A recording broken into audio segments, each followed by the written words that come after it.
तो यहां पौलुस 7वें वचन में लिखते हैं, परंतु वह दूसरा सुसमाचार है ही नहीं, पर बात यह है कि कितने ऐसे हैं जो तुम्हें घबरा देते हैं और मसीह के सुसमाचार को बिगाड़ना चाहते हैं। परंतु यदि हम या स्वर्ग में से कोई दूत भी उस सुसमाचार को छोड़ जो हमने तुम्हें सुनाया है, कोई और सुसमाचार तुम्हें सुनाए तो श्रापित है। जैसा हम पहले कह चुके वैसा ही मैं फिर कहता हूं कि उस सुसमाचार को छोड़ जिसे तुमने ग्रहण किया, यदि कोई और सुसमाचार सुनाता है तो श्रापित है। यहां पर पौलुस कह रहे हैं कि जो सुसमाचार तुम्हें दिया गया है उसे छोड़ और कोई सुसमाचार नहीं है। और कितने ऐसे हैं जो तुम्हें घबरा दे रहे हैं, तुम्हें डरा दे रहे हैं, क्योंकि वो सुसमाचार को बिगाड़ना चाहते हैं। पौलुस कह रहे हैं, यदि हम मनुष्य या स्वर्ग का कोई दूत भी आकर जो सुसमाचार तुम्हें सुनाया गया है उसके विपरीत कोई और सुसमाचार सुनाए तो वो श्रापित है। पौलुस कह रहे हैं यहां वो श्रापित है। उस समय के परिवेश में हम देखते हैं जब पौलुस इस पत्री को लिख रहे हैं, जब तक बाइबल कंप्लीट नहीं हुआ है। उसके बाद बहुत सारी पत्रियां लिखी गई हैं, उसके बाद यूहन्ना का प्रकाशित वाक्य लिखा गया है, तब जाकर यह बाइबल कंप्लीट हुआ है। और यह बाइबल कंप्लीट होकर आज के परिवेश में मेरे और आपके पास मौजूद है। यह हमारा मार्गदर्शक है, यह हमारा शिक्षक है, यह हमें समझाता है कि हमें अपने जीवन को कैसे जीना है। और सच्चा और सत्य सुसमाचार इस पवित्र शास्त्र यानी बाइबल में पाया जाता है। उस वक्त बाइबल पूरा कंप्लीट नहीं है, उस वक्त भी पौलुस ये कह रहे हैं कि जो सुसमाचार हम तुम्हें दे रहे हैं, अनुग्रह का सुसमाचार, विश्वास का सुसमाचार, उसके अलावा अगर कोई तुम्हें आडंबरों का सुसमाचार सुना रहा है, व्यवस्था को पालन करने का सुसमाचार सुना रहा है, तो इसका मतलब यह है कि वो प्रभु यीशु मसीह के अनुग्रह को व्यर्थ ठहरा रहा है और वो उस अनुग्रह को बिगाड़ना चाहता है। धार्मिक कार्यों को उसमें घोल मिल करके वो प्रभु यीशु मसीह के अनुग्रह और विश्वास के सुसमाचार को बिगाड़ना चाह रहा है और वो तुम्हें घबरा दे रहे हैं। गलत बातों का गलत तरीके से मतलब निकाल के वो तुम्हें घबरा रहे हैं, वो तुम्हें डरा रहे हैं। लेकिन आज के परिवेश में यह वचन हमसे क्या कहता है, मुझसे और आपसे यह वचन यहां जो गलातियों की पत्री उसके 7वें वचन और 8वें वचन में लिखा है पहले अध्याय में, यह मुझे और आपको क्या कहता है। उस समय बाइबल कंप्लीट नहीं था, लेकिन आज बाइबल कंप्लीट है, पत्रियों के रूप में हमारे पास कंप्लीट है, सुसमाचारों के रूप में कंप्लीट है। पुराने नियम के अनुसार हमें वो सारी बातें यहां बता दी गई हैं, कंप्लीट है। तो यहां पर यह वचन मुझसे और आपसे कहता है, यदि कोई भी प्रचारक, कोई भी सो कॉल्ड प्रचारक तुम्हें इस पवित्र शास्त्र के अलावा दूसरी दुनियावी बातों का घोल मेल करके तुम्हें बताए, तो चाहे वो मनुष्य हो, चाहे वो स्वर्ग का दूत हो, वो श्रापित है। हालेलुया। हमें समझना होगा, यहां पे पौलुस ने कहा है कि कोई भी अगर सच्ची बातों में से घोल मेल करके उसमें मिलावट करके मुझे और आपको अपनी दुनियावी बुद्धि या शैतान की सिखाई हुई चालों को मिला करके बताने की कोशिश करे तो वो श्रापित है। अब इसके बाहर अगर कोई बोलता है, बहुत सारे भाई बहन ये मुझसे पूछते हैं कि हम कैसे पहचाने कि कौन झूठा है कौन सच्चा है। सीधी बात, सिंपल बात, पौलुस यहां कह रहे हैं, पौलुस यह कह रहे हैं कि इस बाइबल को छोड़, इस पवित्र शास्त्र को छोड़, कोई और बात तुम्हें समझाए जो इस पवित्र शास्त्र के बाहर है तो वो श्रापित है। चाहे वो बहुत बड़ा इवेंजलिस्ट क्यों ना कह रहा हो, बहुत बड़ा सो कॉल्ड प्रॉफिट ना कह रहा हो, सो कॉल्ड अपने आप को वो जो भी प्रेरित कह रहा है वो कह रहा हो, चाहे वो अपने आप को स्वर्गदूत क्यों ना कह रहा हो, चाहे वो अपने आप को एलिया की क्यों ना कह रहा हो, अगर वो उस बाइबल के अलग, बाइबल के बाहर जाकर कोई सुसमाचार देता है या शिक्षा देता है तो वो श्रापित है। हमें इससे पहचानना होगा। मेरी शिक्षाओं को, किसी और की शिक्षाओं को, कोई भी प्रचारक हो, कोई भी पास्टर हो, कोई भी इवेंजलिस्ट हो, यदि वो शिक्षा देता है, यदि इस पवित्र शास्त्र से बाहर की शिक्षा देता है तो इसका मतलब यह है कि वो शिक्षा देने वाला श्रापित है। बहुत सारे ऐसे सो कॉल्ड मैं प्रचारकों को देखता हूं जो दुनियावी रीतियों को बहुत ज्यादा ऊपर करके रख रहे हैं। आजकल मैं देख रहा हूं प्रभु यीशु के नाम में बहुत सारी बातें ऐसी हो रही हैं, वो लोग प्रभु यीशु मसीह को क्या कर रहे हैं, प्रभु यीशु मसीह का नाम तो इस्तेमाल कर रहे हैं, लेकिन उनके जीवन में प्रभु यीशु मसीह का एक भी कार्य पाया नहीं जा रहा है। तो ऐसे लोगों के लिए जो दुनियावी रीति को इस वचन से घोल मिल करके हमारे और आपके लिए लेकर के आ रहे हैं, तो पौलुस कह रहे हैं ऐसे लोग श्रापित हैं।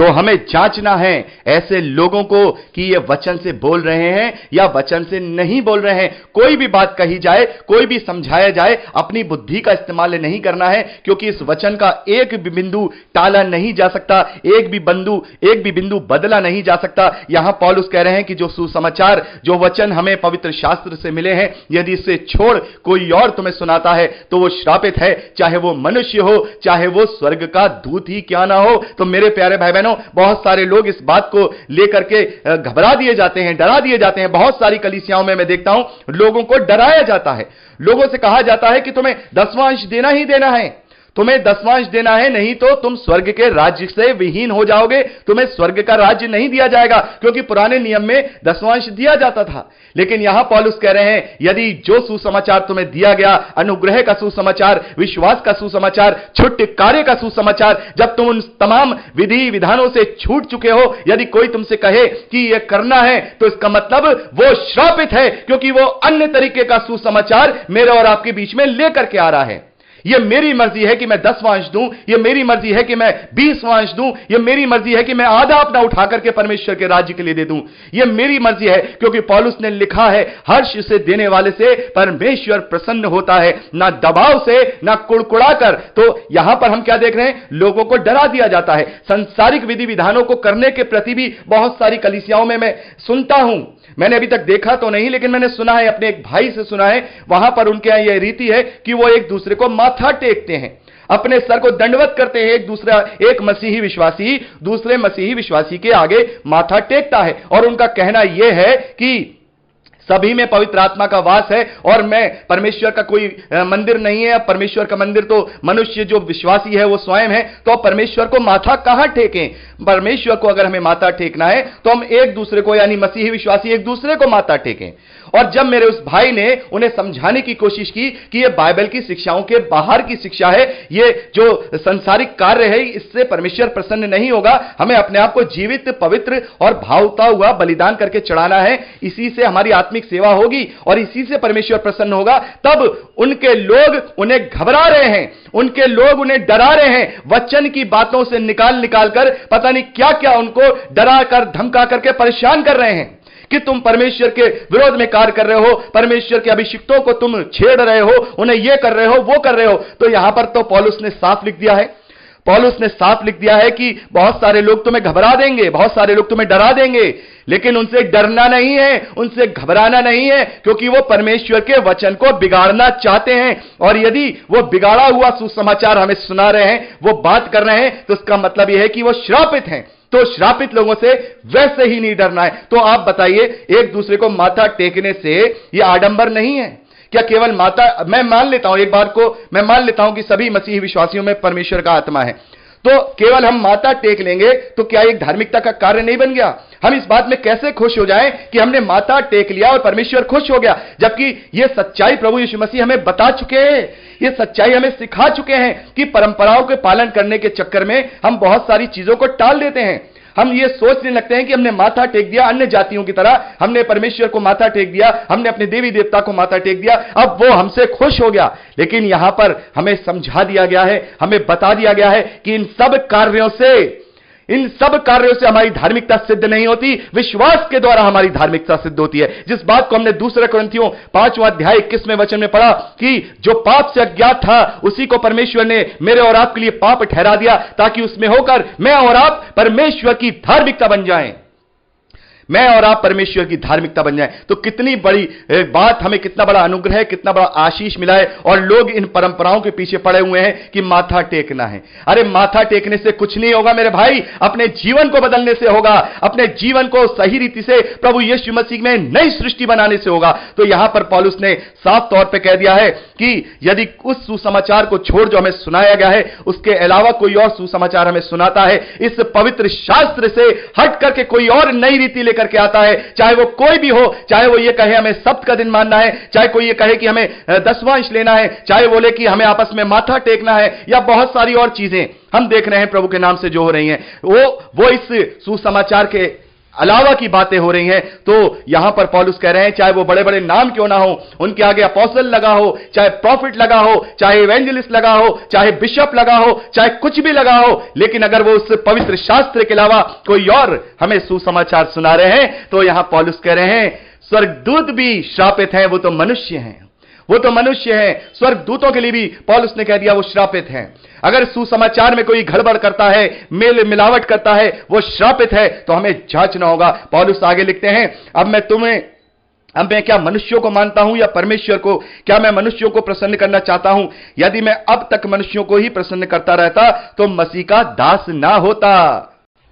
तो पौलुस यहां पर कह रहे हैं कि मैं जो ये सुसमाचार का प्रचार कर रहा हूं वो मैं किसी मनुष्य को प्रसन्न करने के लिए नहीं कह रहा हूं, क्योंकि बहुत सारे लोग ऐसे जो यहूदी कल्चर को लेकर के वहां आ रहे थे, झूठा प्रचार कर रहे थे कि व्यवस्था का पालन करना है, खतना करना है, ये करना है, सबका दिन मानना है, तुम्हें वो करना है, ये नहीं खाना है, वो नहीं पीना है, ये सारी चीजें कर रहे थे। तो वो पौलुस पर ये इल्जाम लगा रहे थे, पौलुस पे इल्जाम लगा रहे थे कि अन्य जातियों को खुश करने के लिए सब बातें कह रहा है, ये परमेश्वर की ओर से नहीं है। यह बात वहां पर इल्जाम लगाया जा रहा था पौलुस पर कि मनुष्यों को केवल खुश करने के लिए उन्हें खतने से छूट दे दी, उन्हें व्यवस्था से छूट दे दी, इसलिए कर रहा है। पौलुस यहां पर इस बात को डिफाइन कर रहे हैं, इस बात का डिफेंड कर रहे हैं। अब मैं क्या मनुष्यों को मानता हूं या परमेश्वर को? मैं किसको मानता हूं? मैं परमेश्वर को मानता हूं या मनुष्यों को? मैं मनुष्यों को नहीं, मैं परमेश्वर को मानता हूं। पौलुस यहां कह रहे हैं क्या मैं परमेश्वर को प्रसन्न करना चाहता हूं? यदि मैं अब तक मनुष्यों को ही प्रसन्न करता रहता तो मसीह का दास न रहता।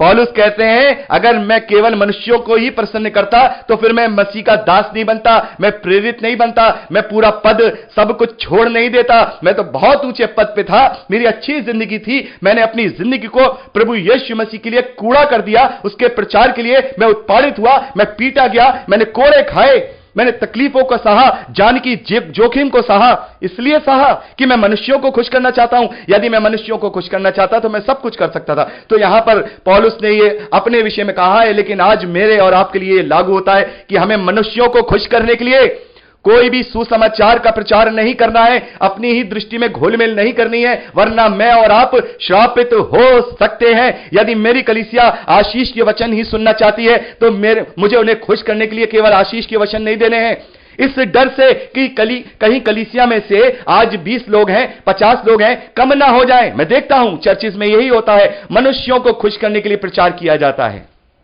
आपको कार मिलेगी, आपको बंगला मिलेगा, आपको यह मिलेगा, आपको वो मिलेगा, मनुष्यों को खुश करने के लिए प्रचार किया जाता है। लेकिन पौलुस कह रहे हैं मैं मनुष्यों के लिए कार्य नहीं करता, मैं परमेश्वर के लिए कार्य करता हूं, और जो मुझे सत्य सुसमाचार बताया गया है वही सुसमाचार मैं प्रचार करता हूं। और उसके छोड़ कोई और सुसमाचार का प्रचार करता है तो वो सत्य के सुसमाचार को बिगाड़ना चाहता है, और यदि कोई ऐसा सुसमाचार सुनाता है तो वह श्रापित है। हालेलुया, वह श्रापित है। तो यहां पर किसी मनुष्य को खुश करने के लिए मुझे और आपको कार्य नहीं करना है, सत्य वचन देना है। कोई भी प्रचारक हो, कोई भी पास्टर हो, चाहे कोई भी इवेंजलिस्ट हो, यदि उसकी कलीसिया में या उसके लोगों में से कोई उससे ऐसा सवाल करते हैं जिसका जवाब देने से उसकी कलीसिया का कोई भी व्यक्ति दुखी हो जाता है या वो परेशानी में पड़ जाता है, लेकिन उसे सत्य वचन सुनाना है तो उसे सत्य बोलना ही होगा। उसको खुश करने के लिए कोई ऐसी बात नहीं कहनी है कि वो व्यक्ति जो मुझसे पूछ रहा है वो दुखी ना हो, नहीं, क्योंकि इस धरती पर सुख लेने से अच्छा है इस धरती पर दुख ले लिया जाए, क्योंकि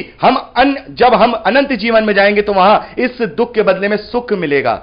यदि हम यहां उसे सुख में, यहां के सुख को यहां के सुख में दे देंगे तो फिर अनंत जीवन में उसे बहुत बड़े दुख को उठाना पड़ जाएगा, और साथ में उस एडवाइस देने वाले को भी, जो प्रचारक उसके मन भाविक, उसके मन माफिक बात को बता रहा है। तो पौलुस कह रहे हैं कि हमें मनुष्यों के दिखाने के लिए कार्य नहीं करना है, हमें परमेश्वर की ओर से है, हमें सत्य सुसमाचार का प्रचार करना है। तो मेरे प्यारे भाई बहनों, यहां पर जब हम पहले वचन से लेकर 10वें वचन तक का अध्ययन करते हैं गलातियों की पत्री में, तो यहां पर एक बहुत बड़ा संदेश मुझे और आपको यह मिलता है कि हमें इस बात के लिए सावधान रहना है कि अपनी घोलमेल में या दुनियावी बातों में अगर कोई भी व्यक्ति, कोई भी प्रचारक या चाहे वो स्वर्गदूत ही क्यों ना हो, अगर इसमें घोलमेल करता है और इससे अलग हटके कोई सुसमाचार सुनाता है तो वो श्रापित है। वो श्रापित है वो मनुष्य जो इस पवित्र शास्त्र की बातों में अपनी दुनियावी बुद्धि को शामिल करता है।